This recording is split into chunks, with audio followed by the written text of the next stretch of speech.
Bonjour à tous et bienvenue dans Ultra Distance, le podcast 100% ultra où nous partons à la rencontre d'hommes et de femmes qui repoussent les limites de l'endurance. On va se nourrir de ces expériences comme source d'inspiration et apprendre à se préparer au niveau physique, mental et nutrition pour affronter nos prochains défis. Ultra Distance, c'est un épisode par mois, tous les premiers lundis du mois. Je suis William. Et moi, c'est Mine. Nous sommes tous les deux des passionnés de trail running et nous sommes les cofondateurs de NAC, la marque de nutrition sportive pour l'ultra-distance. Bienvenue dans le 11e épisode du podcast. Dans cet épisode, nous avons le plaisir d'accueillir Isabelle Morin, nutritionniste du sport, adepte de course à pied et aussi passionnée de cuisine. Isabelle est diplômée en nutrition sportive par le Comité international olympique et elle accompagne de nombreux athlètes récréatifs ou compétitifs dans le but de les aider à atteindre leur plein potentiel. Les problèmes d'alimentation sont le facteur numéro 1 d'abandon en ultra-trail. C'est donc un épisode spécial nutrition où nous allons parler des concepts de base et des erreurs à éviter. Quelles sont les nouvelles tendances dans la nutrition ? Comment bien préparer son système digestif pour réussir la course ? Autant de questions auxquelles Isabelle Morin répondra dans cet épisode. On voudrait aussi prendre une minute pour vous remercier très sincèrement pour votre écoute du podcast.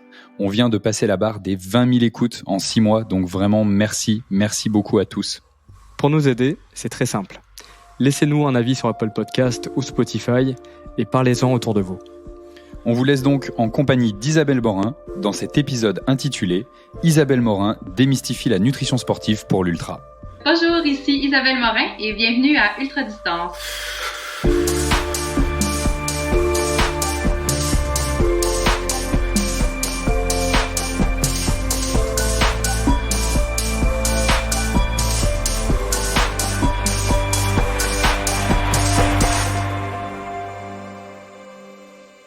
Salut Isabelle, on est très heureux de t'accueillir dans le podcast avec Mine. Salut Isabelle, Bonjour. Merci d'être là.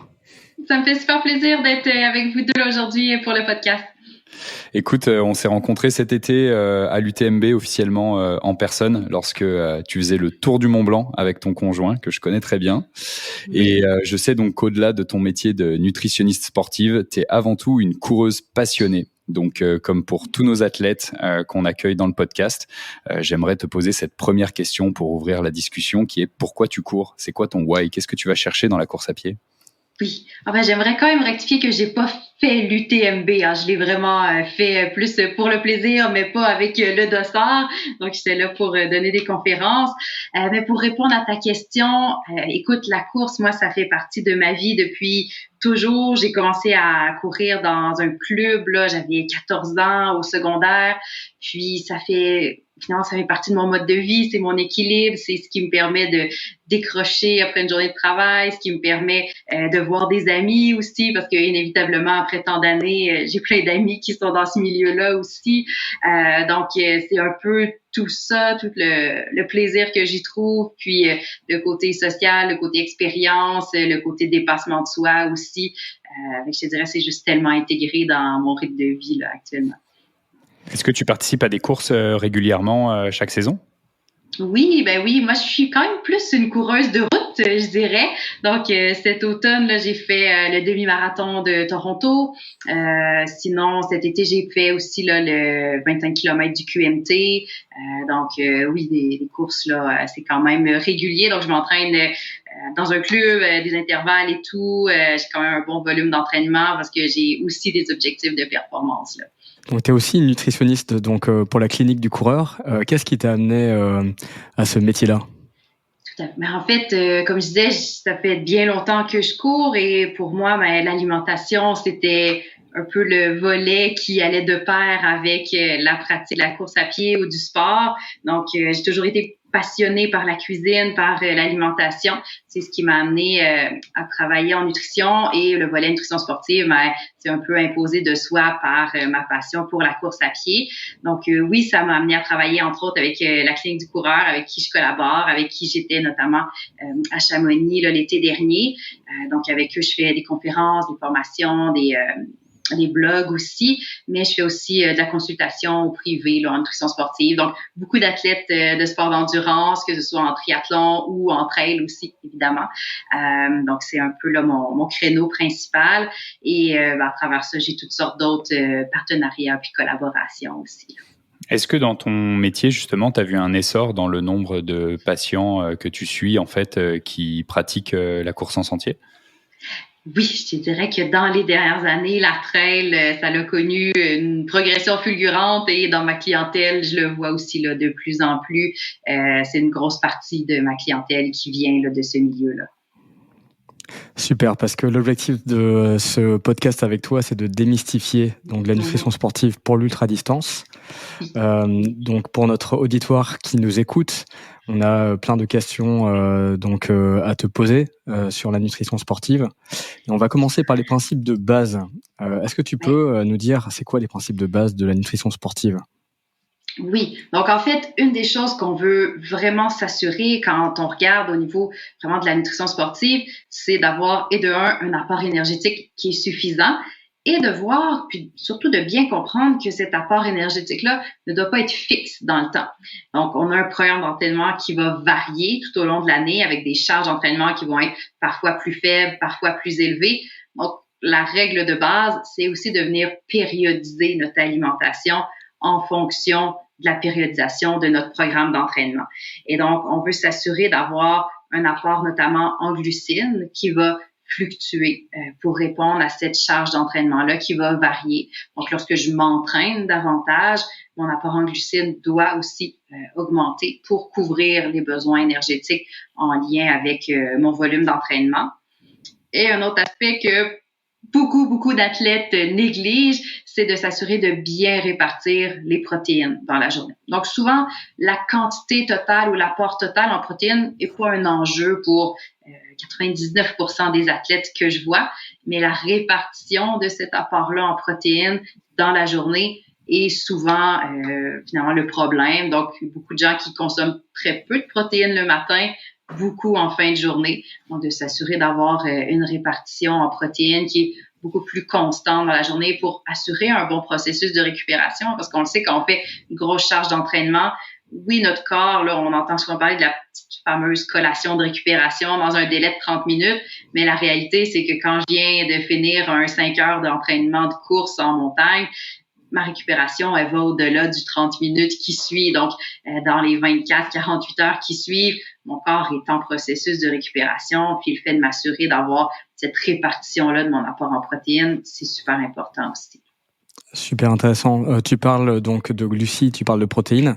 Est-ce que tu peux nous faire un petit récap des principaux macronutriments pour les athlètes?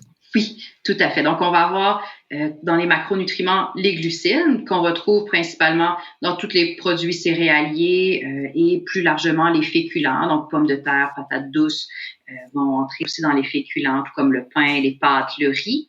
Les glucides, on en retrouve aussi dans tous les fruits, dans une moindre mesure dans les légumes et dans tout ce qui est les sources de sucre, donc les aliments sucrés en soi, les produits laitiers vont en contenir, les aliments sucrés, le miel, le sirop d'érable, par exemple. Au niveau des protéines, donc les protéines vont être principalement dans tout ce qui est les aliments d'origine animale, la viande, la volaille, le poisson, les œufs, et aussi au niveau des protéines végétales dans les produits du soya, tofu, tempeh, protéines végétales, les légumineuses, les noix, les graines vont en contenir aussi. Et tout ce qui est plus lipides, donc mes matières grasses, ça, je vais les retrouver, évidemment dans les aliments plus gras comme les noix, les olives, les avocats, certains poissons gras comme le saumon, et dans les corps gras aussi, là, l'huile, le beurre, par exemple. Donc, les 3 macronutriments, que sont les glucides, les lipides et les protéines, c'est ce qui m'apporte des calories, c'est ce qui m'apporte de l'énergie dans mon alimentation. Au contraire des micronutriments qu'on va peut-être aborder un petit peu tout à l'heure, le fer, le calcium, les vitamines, etc. Les micronutriments n'apportent pas d'énergie, n'apportent pas de calories. En quoi justement les micronutriments sont aussi importants pour les athlètes? Okay. Oui, les micronutriments, en fait, ils ont différents rôles. Si on pense là, donc par exemple au fer, qui est un minéral qui est très important pour le transport de l'oxygène dans le sang, par exemple. Donc c'est sûr que quand on parle du transport de l'oxygène chez un athlète, c'est un enjeu qui est important. Donc une carence en fer, souvent ça va avoir des répercussions sur la performance de l'athlète. Donc là, je pense à celui-ci. On peut penser au calcium pour tout ce qui est santé osseuse. On va voir voir aussi qu'il y a plusieurs vitamines, minéraux qui sont impliqués dans le métabolisme de l'énergie. Donc, finalement, tantôt, j'ai dit, mes glucides, mes lipides, mes protéines fournissent des calories, fournissent de l'énergie. Mais pour prendre cette énergie-là, puis finalement l'utiliser dans mes muscles, j'ai besoin des vitamines, des minéraux aussi pour faire ce travail-là. Donc, ce serait un peu trop long de passer au travers du rôle de chacune des vitamines, chacun des minéraux, mais il faut voir que c'est impliqué dans beaucoup de processus, dans tout ce qui est aussi effet anti-inflammatoire, antioxydant. On va avoir là, certains enjeux qui peuvent être pris en charge par certaines vitamines et minéraux également. Est-ce que aussi tout ce qu'on appelle donc les électrolytes, donc le sodium, le magnésium, le calcium, le potassium, ça fait partie aussi des familles de micronutriments qui sont très très importants aussi pour éviter la déshydratation et d'autres facteurs en fait de fatigue? Tout à fait. Donc, tout ce qui est électrolytes, dont le sodium est le principal, ce sont aussi là, des micronutriments qui vont entrer dans tout ce qui est fonction de rétention des liquides, maintien d'hydratation. On va en parler aussi beaucoup en lien avec la transmission de l'influx nerveux, la contraction musculaire, bien qu'il n'y a pas vraiment de lien là, entre les crampes musculaires, par exemple, puis la prise d'électrolytes, où c'est un peu, c'est pas clair dans la littérature scientifique, mais oui, on voit quand même que les électrolytes, le sodium, le potassium, sont impliqués là, dans ce phénomène. Tu disais, par exemple, pour les protéines, donc qu'il y avait des protéines donc d'origine animale et végétale. Chez NAC, donc on privilégiait des protéines à base de plantes ou de grillons. Est-ce que tu peux dire un peu s'il y a des différences majeures, ou est-ce que en tant qu'athlète d'ultra, on peut vraiment aller chercher ces protéines animales ou végétales? Mais on peut très bien être végétarien et puis combler nos besoins en protéines.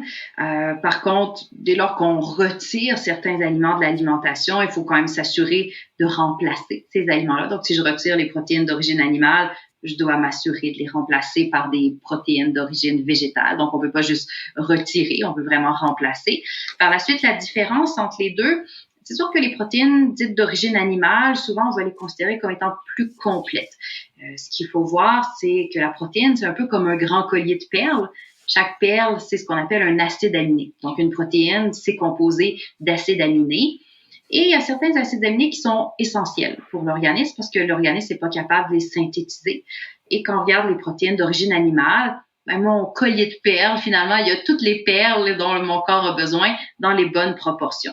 Les protéines végétales, c'est aussi un grand collier de perles, mais des fois, il y a certaines perles qui sont moins présentes, donc certains acides aminés, en fait, qui sont un petit peu moins présents dans les protéines végétales. Par contre, si je vais chercher une diversité de protéines végétales dans mon alimentation, pas nécessairement dans le même repas, mais dans mon quotidien, je vais aller chercher tous les acides aminés. Donc, ça ne devient pas vraiment un enjeu dès lors que j'ai une alimentation qui est variée, que je vais chercher des légumineuses, des produits du soya, des noix, des graines.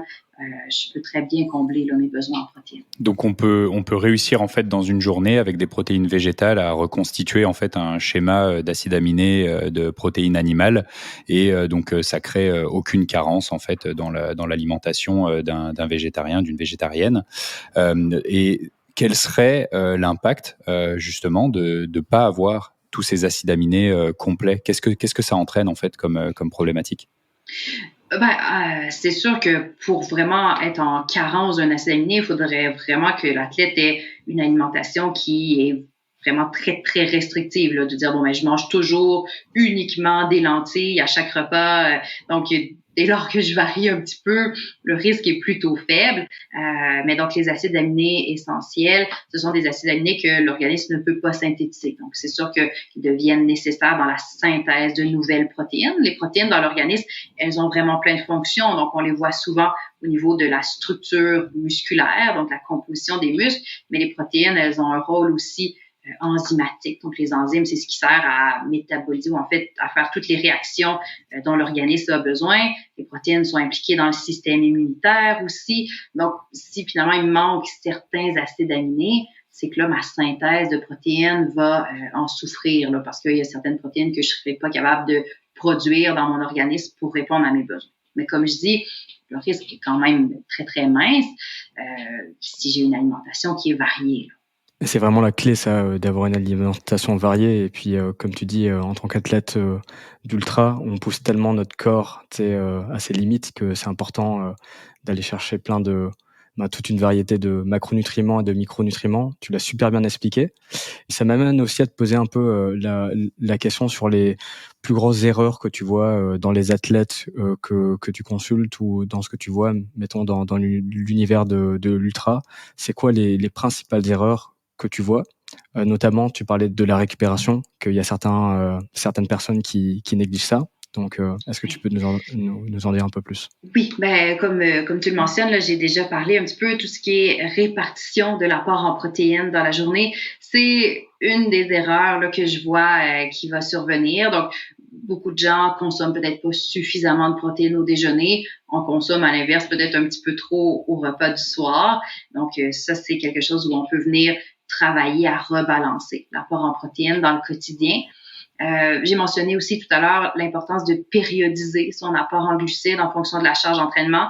Donc, on sait un athlète d'ultra va avoir des moments où la charge d'entraînement va être très, très élevée. Et ce que je vois, c'est aussi là, certains athlètes qui ont de la difficulté à augmenter suffisamment l'apport en glucides pour combler les besoins à ce moment-là. Donc, je dirais dans le quotidien, c'est les deux principales erreurs. Des fois, les athlètes qui ont de la misère à augmenter suffisamment l'apport énergétique lorsque le volume d'entraînement est très, très élevé. Et quand tu parles, excuse-moi de te couper, Isabelle, quand tu parles justement de cette répartition de la protéine dans la journée, comment on peut s'adapter? Tu sais, c'est quoi l'idéal en fait, ou comment on doit calculer son idéal pour optimiser en fait cette répartition de la protéine? Ça doit être basé sur le moment où on s'entraîne. Tu sais, quels sont les outils que tu peux donner un petit peu pour pallier à ça? Finalement, c'est que les protéines, il faut comprendre qu'on ne peut pas en emmagasiner. Les glucides, souvent, on va parler de la surcharge en glycogène, on emmagasine des réserves de glucides. Les protéines, ça ne marche pas vraiment comme ça. Donc, les protéines, le corps va les utiliser lorsqu'on les consomme et 3-4 heures après la consommation de mon apport en protéines, l'effet va finalement s'estomper au niveau de la récupération musculaire. Donc, d'avoir un délai de 3-4 heures entre chaque prise alimentaire où j'ai un apport suffisant en protéines, c'est quelque chose à considérer. Évidemment, après ça, il y a les aléas un peu de la vie. Si finalement, je vais m'entraîner, puis ça fait en sorte que j'ai un délai un petit peu plus long, de m'assurer d'avoir une bonne collation de récupération en finissant, de structurer ma journée pour idéalement avoir au moins 4 moments où je prends un apport en protéines qui pourrait tourner autour de 30 grammes, ou pour les gens qui veulent être très, très précis, on peut compter entre 0,3 et 0,4 grammes de protéines par kilogramme de poids corporel. Donc, quand on se pèse en kilogrammes, là, on peut faire le calcul facile. Par exemple, moi, qui fais 65 kilos, j'aurais besoin, oui, d'environ 20 et quelques grammes. 20 et quelques grammes de protéines par jour.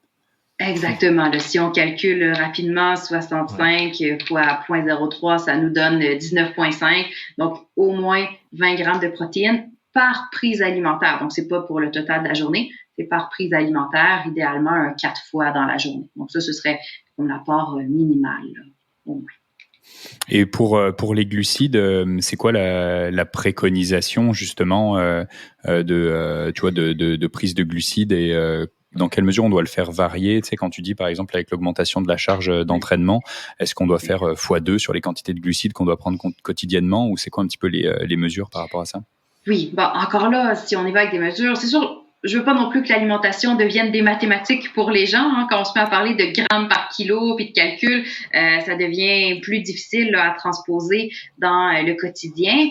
Mais donc, si on y va peut-être plus en termes de proportion de l'assiette, on peut se dire, bon, lorsque ma charge d'entraînement est très, très basse, que je suis plus en période là, de transition ou hors saison, on peut viser environ le quart de l'assiette sous forme de produits céréaliers ou de féculents.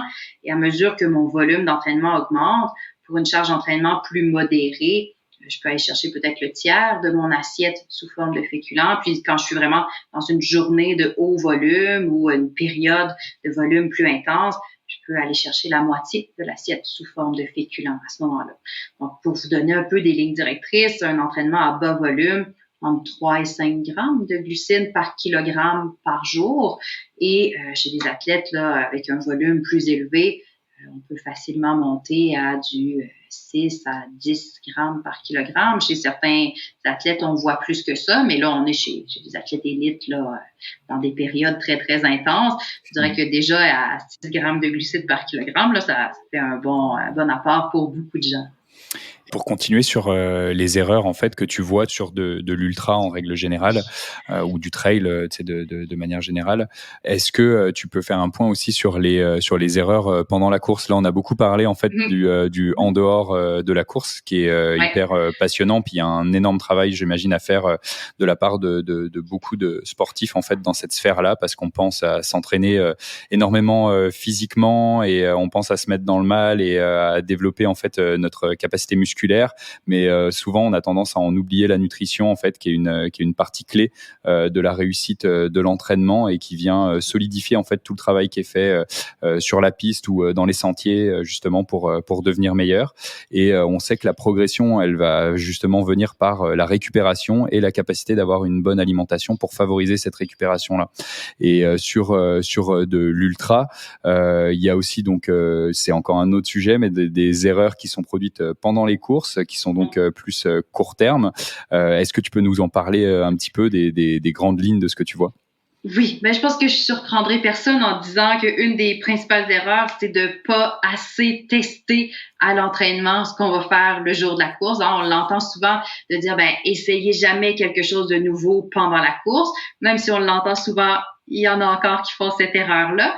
Mais une autre chose que je vois, c'est des gens qui vont dire « Ah oui, mais j'avais testé ce produit-là, cette barre-là, cet aliment-là, mais le jour de la course, ça l'a pas passé. » Et des fois, c'est qu'on oublie de tester dans les mêmes quantités que ce qu'on va manger le jour de la course. Donc, des fois, je vais faire une longue sortie le week-end.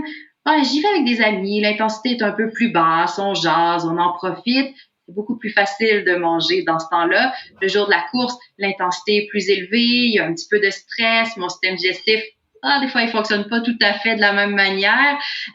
Et là, si j'ai consommé peut-être un petit peu plus que ce que j'ai fait à l'entraînement, ça peut m'occasionner des troubles digestifs aussi. Donc, moi, souvent, ce que je dis, c'est en entraînement, essayez de vous rendre le plus loin que vous pouvez dans vos apports, de vraiment aller tester vos limites, puis de voir, OK, c'est quoi 100% de ma capacité digestive? Puis le jour de la course, de vous ramener peut-être à 80% de cette capacité-là, parce qu'on sait que la cadence est plus élevée, parce qu'on sait que le stress, pour certaines personnes, ça vient jouer aussi. Et donc, si je suis vraiment dans une zone où je suis capable de tolérer mes aliments, parce que je l'ai testé à un niveau, à un apport plus élevé, il y a beaucoup moins de chances d'avoir des problèmes digestifs. Donc ça, c'est un premier point. Je te dirais un autre point que je vois souvent, c'est les athlètes qui oublient de manger, surtout en début de course, parce que ça va bien, on a fait une surcharge en glycogène, on a déjeuné, on part, puis la forme est bonne, puis on oublie de manger sur la première heure et demie, puis on se fait rattraper finalement plus tard dans la course là, parce que on n'a pas suffisamment mangé dans nos premières heures de course. Et on peut en témoigner avec Will, parce que donc on est passé du triathlon à l'ultra trail, donc sur des distances qui étaient beaucoup plus longues. Et on s'est rendu compte, nous, de notre expérience personnelle, c'est que les produits qu'on utilisait pour des distances plus courtes n'étaient pas adaptés pour les distances plus longues. Et c'est là où on a développé en fait avec NAC une science avec l'ultra énergie. Donc c'est une science qui englobe en fait tous les macronutriments dont tu as parlé, parce que les produits qu'on utilisait avant pour les distances courtes, il y avait uniquement des glucides et des électrolytes. Mais pour l'ultra, en parlant aussi à des athlètes de haut niveau comme Mathieu Blanchard, Thibaut Garivier, Marianne Hogan, etc., on s'est rendu compte que ils utilisaient aussi des BCAA dans leur nutrition pendant la course. Et donc, ma question est la suivante, c'est est-ce que tu peux nous parler un peu de l'importance dans l'ultra-distance, plus de l'utilisation de protéines et de BCAA? Oui, mais effectivement, là, quand on parle plus d'ultra-distance, ça devient intéressant d'aller chercher autre chose que des glucides, surtout des glucides simples. Parce que dès qu'on est sur des épreuves de 4 heures ou moins, un marathon par exemple, le fait de consommer des glucides très simples, donc une boisson sportive, des gels énergétiques, des bonbons, ben, ça m'amène des bons pics d'énergie, mais je suis capable de bien gérer mon apport énergétique. Sur une course qui va me prendre 12 heures, 19 heures, 20 heures, là, si je suis tout le temps dans des montagnes russes au niveau de mon énergie parce que je consomme seulement des aliments très sucrés, à un moment donné, ben, mon énergie là, ne sera pas capable de finalement bien me supporter tout au long de la course. Donc, l'intérêt d'avoir des protéines va être justement de venir stabiliser un petit peu plus et notre glycémie. Donc, d'avoir un niveau d'énergie qui est beaucoup plus stable sur une période de temps plus longue. Donc, ça, c'est déjà un premier intérêt. Ensuite, tu parles des BCAA. Donc, qu'est-ce que c'est les BCAA pour commencer? Ce sont 3 types d'acides aminés. Donc, ces constituants-là des protéines, là, c'est des petites perles comme je vous parlais tout à l'heure. Donc, trois perles spécifiques dans ma grande chaîne de protéines.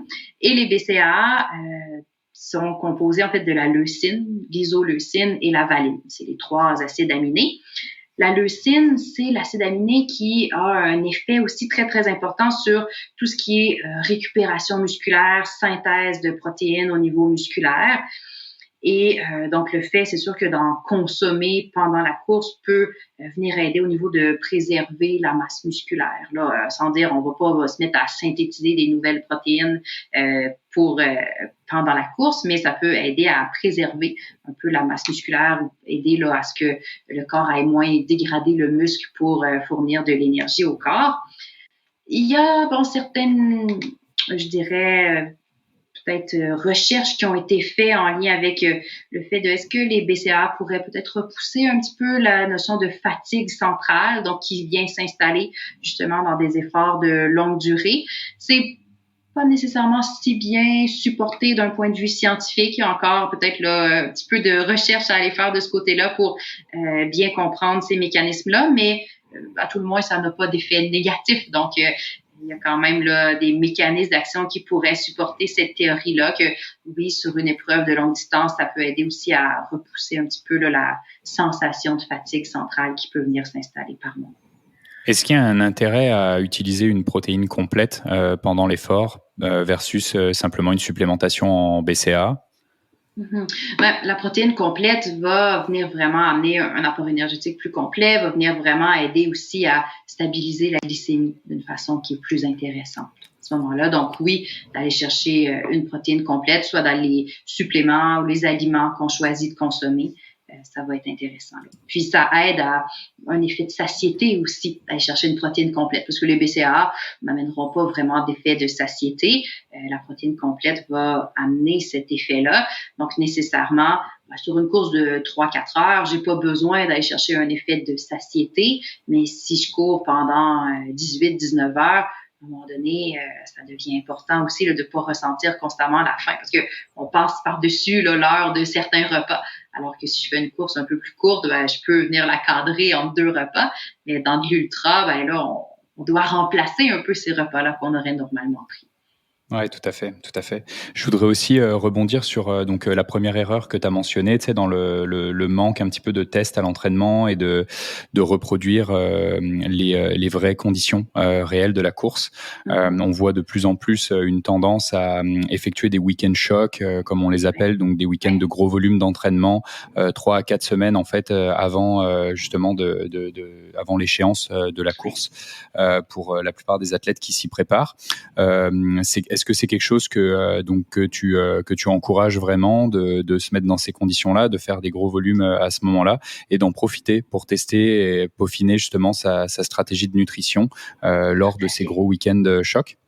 Tout à fait. Donc, les week-end chocs, c'est justement une super belle opportunité de tester où on en est dans notre plan d'entraînement, où on est avec notre forme physique et aussi où on en est avec notre alimentation, notre stratégie de course.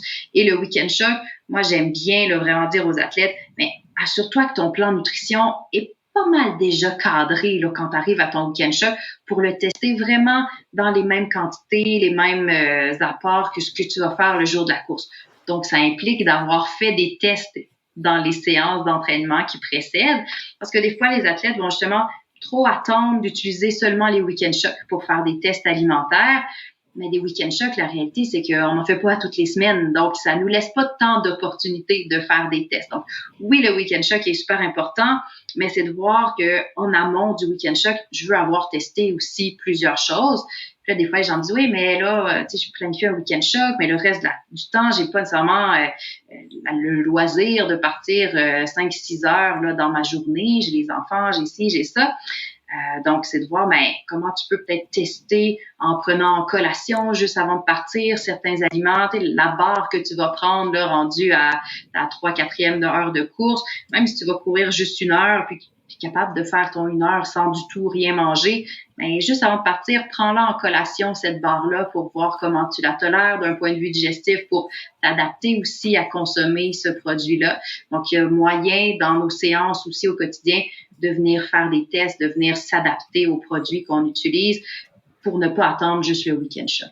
Ouais, donc l'important, c'est d'arriver déjà préparé à ce week-end shock avec déjà un plan de nutrition, un plan de match qu'on veut tester autant qu'on saura à peu près à quel rythme on va partir sur la course parce qu'on l'a travaillé dans les entraînements. Donc les entraînements avant le week-end shock servent à déjà tester certains produits de nutrition, que ce soit pendant ou autour de l'entraînement pour s'y habituer. Et après ça, le jour du week-end shock, on se fait une sortie de 6-8 heures sur 2 jours d'affilée. Faut déjà qu'on rentre dans ce qu'on s'est fixé comme objectif de nutrition. Et je rebondis du coup là-dessus pour savoir c'est quoi, tu vois, comment on établit une bonne stratégie de nutrition. Est-ce qu'on regarde une quantité de calories finalement à ingérer par heure, bien balancée entre tous les macronutriments? C'est quoi les grandes lignes de ce qu'on doit regarder pour bien construire sa stratégie de nutrition?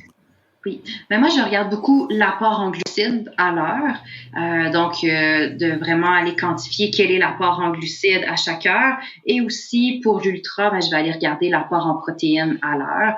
Donc je vais vraiment partir de où le client est dans son apport en glucides. Donc ça peut être un premier point de dire ok, qu'est-ce que je suis capable de manger actuellement? Est-ce que j'arrive seulement à manger 20 grammes de glucides par heure, ce qui est assurément insuffisant pour une course d'ultra, mais il y a des gens qui arrivent en consultation, puis c'est ça qu'ils sont capables de consommer. Il y en a d'autres qui sont déjà capables de consommer 50 grammes de glucides par heure.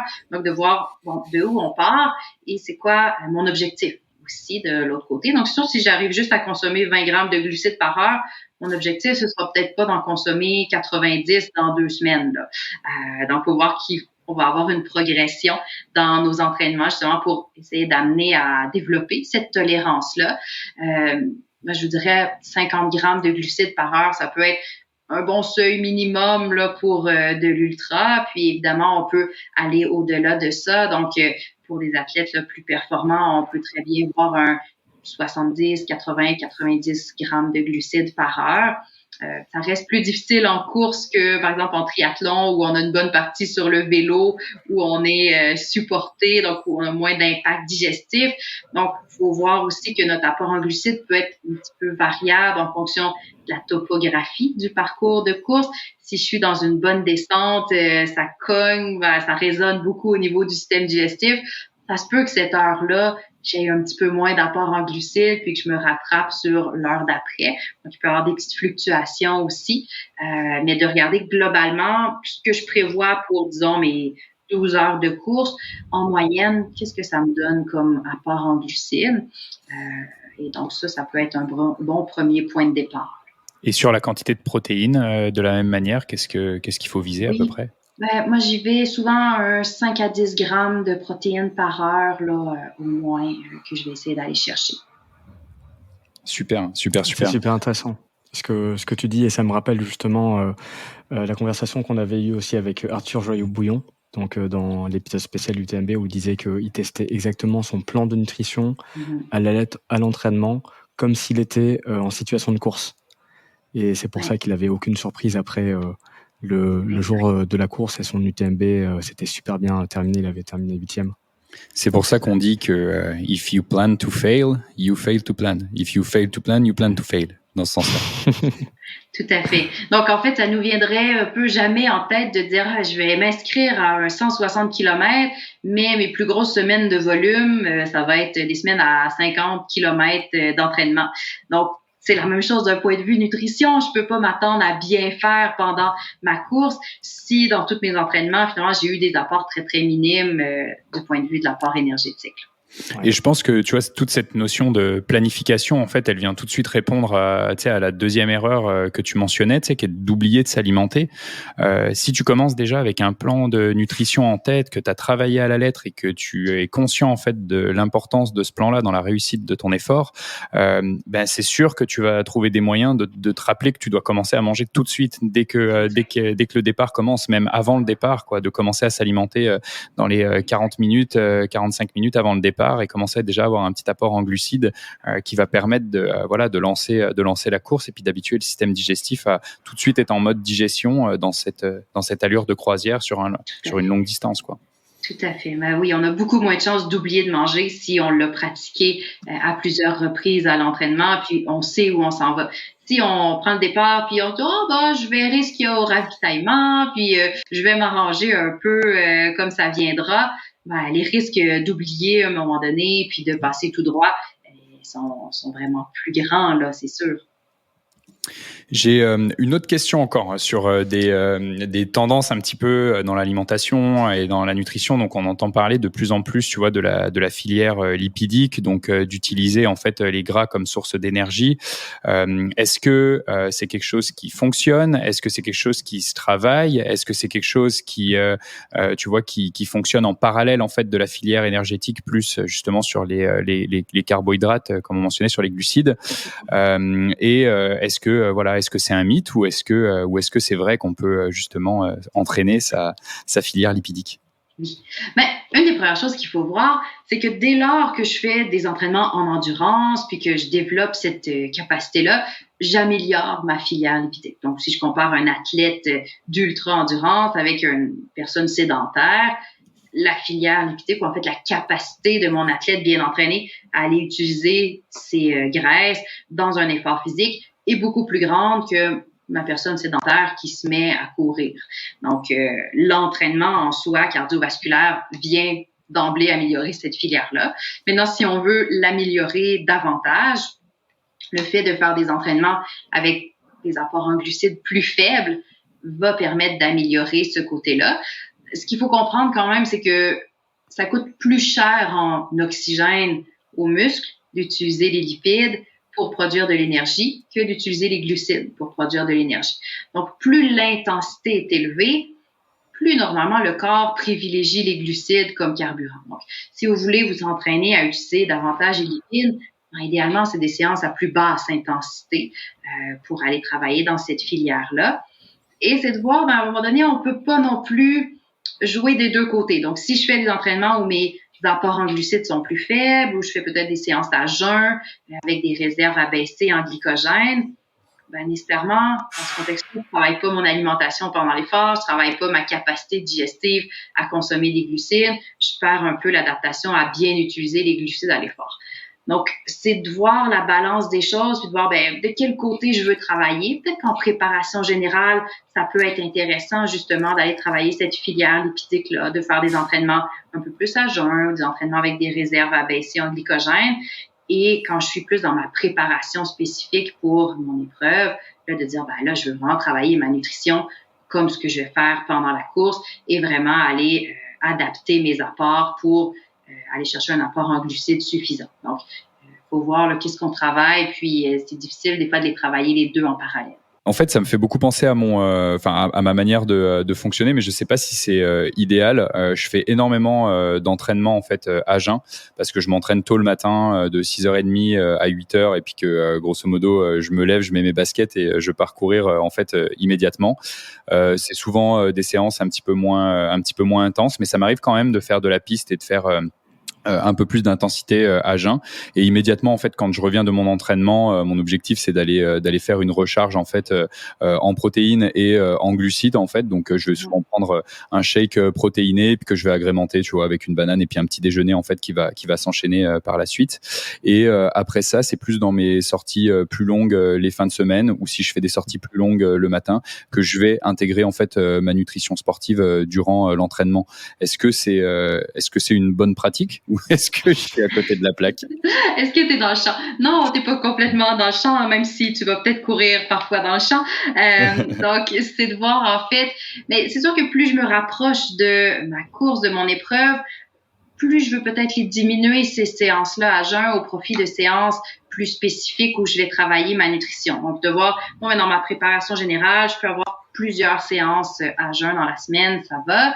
Plus je me rapproche de la course, plus je veux peut-être essayer de me dire, OK, ben, juste avant de partir, je me lève, je vais prendre une barre ou je vais prendre juste une petite bouchée de la même chose que je vais prendre pendant ma course, là, rien de nouveau, mais un petit tortilla avec du beurre d'arachide, si je sais qu'il va en avoir dans les ravitaillements pour tester comment je le tolère, puis pendant ma course, si je pars un petit peu plus longtemps, me traîner des produits aussi pour faire des tests, pour au moins dire, bon, ben, 1, 2, 3 fois par semaine, j'arrive à tester ma nutrition de course, là, dans les semaines qui précèdent mon événement.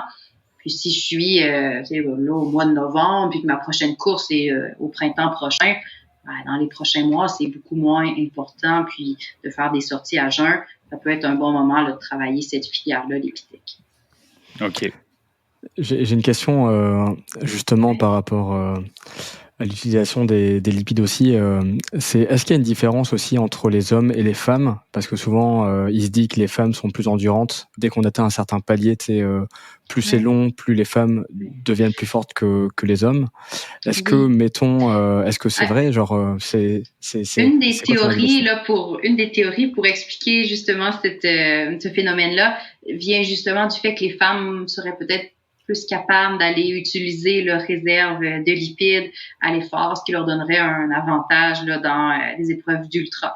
Donc, ça, c'est effectivement quelque chose qui a été un peu amené là, pour expliquer ce phénomène-là. Mais j'ai pas nécessairement là, de preuves scientifiques à 100% pour confirmer le tout, mais c'est un peu là, l'explication qui est souvent donnée. Est-ce qu'il voudrait dire, du coup, quand même, qu'il y a quand même un intérêt à essayer de développer cette filière lipidique, quoi, d'une manière générale aussi? Oui, je dirais que pour de l'ultra, ça peut devenir intéressant, effectivement. Pour tout ce qui est 4-5 heures et moins, c'est un peu moins nécessaire, je dirais, mais dès lors qu'on est sur des efforts beaucoup plus longs, oui, ça va devenir intéressant. Puis comme je disais, juste l'entraînement en soi développe déjà une certaine capacité à ce niveau-là aussi. Ouais. Et j'ai un autre sujet qu'on entend vraiment très très souvent dans les préparations aux compétitions, et j'aimerais beaucoup avoir ton avis par rapport à ça. C'est tu sais toute cette notion du carb loading, donc justement d'ingérer en fait une forte quantité de glucides quelques jours avant l'événement. Est-ce que tu peux nous parler un petit peu de ce concept-là déjà pour l'expliquer, et après ça nous donner ton avis par rapport à ça, et peut-être des études scientifiques s'il y en a eu sur l'impact d'un carb load sur la performance d'un effort? Oui. Donc, une surcharge en glycogène, finalement, qu'est-ce que c'est? L'objectif premier, c'est d'augmenter nos réserves de glycogène au niveau musculaire, donc de venir saturer au maximum ces réserves-là dans les muscles pour avoir une capacité là, qui est plus grande en prenant le départ. Donc, nos réserves de glycogène, normalement, on va considérer qu'elles sont bonnes pour 1h30, 2 heures d'efforts à intensité modérée à élevée. Donc, c'est sûr qu'en venant les surcharger au maximum, ben, ça me donne une petite longueur d'avance là, du côté de mon endurance, mais il faut voir que pour une course de 20 heures, mes réserves de glycogène là, ne me tiendront pas sur toute la course. Maintenant, oui, c'est quand même pertinent puis intéressant d'aller augmenter son apport en glucides. Puis c'est de voir, c'est pas non plus une orgie alimentaire, la surcharge en glycogène, puis ça devrait pas durer toute la semaine avant la course. Donc, un 36 à 48 heures, c'est amplement suffisant pour faire une bonne surcharge en glycogène quand c'est combiné à une diminution du volume d'entraînement, ce qui est généralement le cas là, dans la semaine qui précède une épreuve importante. Et moi, j'aime bien dire, la surcharge, on va la faire plus au jour -2, -3. Puis la veille de la course, de revenir un petit peu plus à nos habitudes usuelles pour vraiment avoir un bon confort digestif aussi le jour de la course. Et dans le contexte de surcharge en glycogène, c'est de dire, bon, ben, on veut mettre de l'avant davantage les glucides dans l'alimentation. Donc, aller chercher une plus grande proportion peut-être de féculents dans l'assiette, Je peux remplacer un verre d'eau par un verre de jus, remplacer un verre de lait par un verre de lait au chocolat. Donc, aller chercher comme ça des sources de glucides un petit peu plus élevées dans mon alimentation pour venir saturer ces réserves-là. Et donc, l'intérêt de la surcharge, il faut voir qu'il faut quand même le combiner avec une bonne nutrition pendant la course parce que mon alimentation pendant l'effort, elle va aussi vraiment m'aider à éviter d'avoir une baisse de la glycémie. Et ce qu'on voit au niveau de la performance, c'est lorsqu'on veut maintenir la performance dans le temps, ce qui est important, c'est de maintenir une glycémie stable. Et ça, c'est mon apport énergétique pendant l'effort qui va vraiment avoir le plus gros impact sur ça. Mais pour enchaîner sur cette notion de glycémie, tu sais, on a beaucoup parlé des glucides depuis le début en parlant justement des différentes typologies de glucides. Pour synthétiser un petit peu, on a des glucides qui sont des glucides à efficacité plus rapide et d'autres qui sont un petit peu plus lents. Est-ce qu'il y a un intérêt en fait à utiliser ces différentes typologies de glucides dans les courses d'ultra quand on sait que la plupart des produits en fait de nutrition sportive sont essentiellement des glucides rapides, donc des sucres rapides, donc des sucres qui vont venir justement agir très rapidement dans le sang et créer ce pic de glycémie. Est-ce que tu peux nous parler un petit peu de cet aspect-là? Oui. Donc, en fait, moi, les glucides très rapides, là, on peut penser au gel, aux bonbons, à tout ce qui est des pâtes de fruits, les boissons sportives. Donc, en fait, la plupart des boissons sportives. Donc, ces glucides rapides-là sont intéressants lorsque l'intensité est plus élevée, lorsque je veux avoir quelque chose qui se digère très, très vite. Donc, je vais penser à un marathon, à des courses de trail, mais de plus courte distance. Lorsqu'on tombe plus dans l'ultra, nécessairement l'intensité de course est plus basse. Je peux justement avoir une meilleure capacité digestive. Et ce que je veux, c'est avoir une stabilité glycémique qui est beaucoup plus constante dans le temps, sur un long laps de temps. Donc là, ça peut devenir effectivement intéressant d'aller chercher autre chose que seulement des glucides simples qui vont toujours m'amener des pics élevés de glycémie, mais avec des baisses là, très rapides. Donc, être toujours dans ces montagnes russes-là, c'est pas intéressant là, pour une gestion énergétique sur plusieurs heures. Donc, l'intérêt d'aller chercher des glucides à digestion un petit peu plus lente, combiné à un apport en protéines, mais ça va me permettre d'avoir cette stabilité-là énergétique qui est un petit peu plus grande. Est-ce que tu peux nous donner une idée du temps que ça prend, je sais pas, en termes d'action dans le sang sur un sucre plus rapide comme la dextrose versus par exemple une farine d'avoine, pour comprendre un petit peu de quelle durée on parle?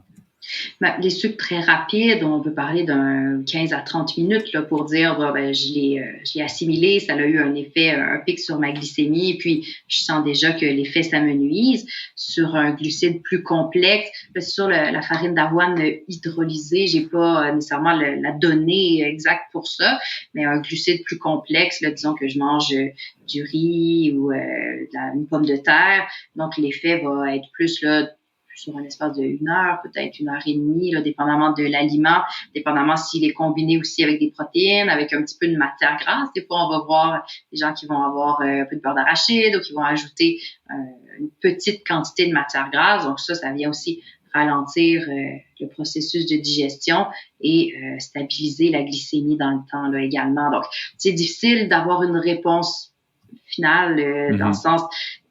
Quand en ultra, je vais manger nécessairement plusieurs aliments ou une combinaison de glucides, protéines, lipides. Donc, les protéines et les lipides vont aussi avoir un effet sur la gestion de la glycémie comparé à quelqu'un qui mangerait juste des gels, où là, c'est beaucoup plus facile d'avoir une idée de la manière dont sa glycémie va fluctuer. Super, c'est beaucoup d'informations à gérer. Oui. On arrive un peu à la fin de ce podcast. J'ai une dernière question pour toi, Isabelle. C'est donc... je suis intéressé vraiment à m'investir. J'aimerais préparer un plan de nutrition en vue d'un objectif de course. Donc, à quoi est-ce que ça ressemblerait avec toi, une préparation d'un plan nutritionnel avant, pendant, après, pour aller atteindre mes objectifs? Donc, en fait, l'idéal, c'est quand même de faire la démarche là, un petit peu en amont et non la semaine avant la course pour pouvoir tester le tout là, à l'entraînement aussi. Et donc, un plan de course, là, on peut vraiment aller travailler justement qu'est-ce que je vais manger le jour de ma surcharge en glycogène, qu'est-ce que je vais manger le matin de ma course, à quelle heure, Puis ensuite, pendant la course, qu'est-ce que je dois penser d'amener avec moi? Qu'est-ce que je dois penser de mettre dans mes drop bags? Qu'est-ce que je vais utiliser sur le parcours aussi? Donc, c'est toutes des choses qu'on prend en compte. Puis, le plan de nutrition, là, moi, j'essaie de le faire vraiment détaillé à chaque heure, de donner des bonnes indications, là, pour vraiment permettre d'éviter de se casser la tête puis de réfléchir, d'avoir quelque chose qui est très facile à appliquer. Donc, un plan de course, là, ça peut ressembler à ça. Et évidemment, on le teste par la suite en entraînement, en week-end choc. On peut faire des ajustements là, pour être sûr que le jour de la course, on a vraiment tout ce qui convient. On n'a pas parlé non plus, mais tout ce qui est l'aspect des suppléments, la prise de caféine, c'est aussi là, des questions qui reviennent souvent. Donc, on peut aller placer ça au bon moment aussi dans la course, là, dans le plan de nutrition. Ouais, tu l'as très bien dit, il y a de nombreux sujets qu'on n'a pas abordés, donc la caféine, l'hydratation, les électrolytes, et ça vaudra vraiment la peine. C'est toutes des choses qu'on discute dans un plan alimentaire aussi. Là. Ouais. Et ça vaudra la peine de t'inviter dans un second épisode pour en parler. Certainement, on fera une prise 2. Ouais. Pour avoir aussi un peu une idée, parce qu'aujourd'hui, en fait, la nutrition, c'est tellement devenu clé. Il y a tellement de gens qui maintenant, en plus d'avoir un coach d'entraînement, ils ont un coach qui est sur la nutrition. Est-ce que tu peux nous donner un peu une idée de les plans que tu donnes quand tu travailles avec un athlète qui soit genre de tout niveau? C'est des plans qui durent combien de temps? En fait, là, moi, je vais pas vendre une formule avec 10 rencontres en nutrition, par exemple. Donc, quand quelqu'un me consulte, on y va vraiment selon les besoins, puis les suivis sont planifiés vraiment de manière individuelle selon chaque athlète. Donc, il n'y a pas une formule où vous me consultez puis vous êtes obligé de prendre un pack là, de 10 suivis, par exemple. C'est vraiment selon les besoins, selon le calendrier de compétition, selon comment vont les tests alimentaires aussi à l'entraînement, selon la raison de consultation, si on parle plus de troubles digestifs, si on parle plus de savoir un peu quoi manger avant, après l'entraînement, ou si on parle d'un plan de course. Donc, il y a vraiment toutes sortes là, de réponses. Je dirais, chaque athlète a une formule qui lui est propre. Donc, ça, c'est plus individualisé, là. Tout est personnalisé, c'est ça. Exactement. Et du fait, Isabelle, comment on peut te contacter? Quel est le meilleur moyen de te suivre pour suivre tes conseils ou simplement se procurer tes services?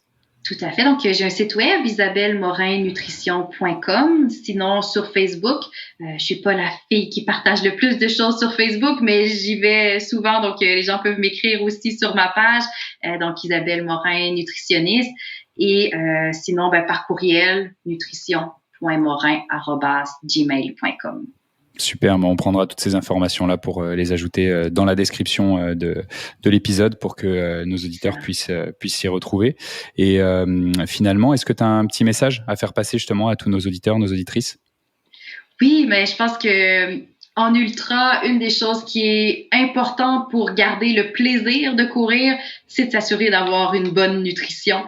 Une bonne nutrition pendant la course, ça va faire la différence entre je me sens bien, j'ai de l'énergie, puis je suis capable d'atteindre mes objectifs, ou bien la course va mal, j'ai mal au ventre, j'ai des troubles digestifs, je manque d'énergie. Moi, je dirais en ultra, la nutrition, c'est une discipline en soi qu'il faut pas négliger.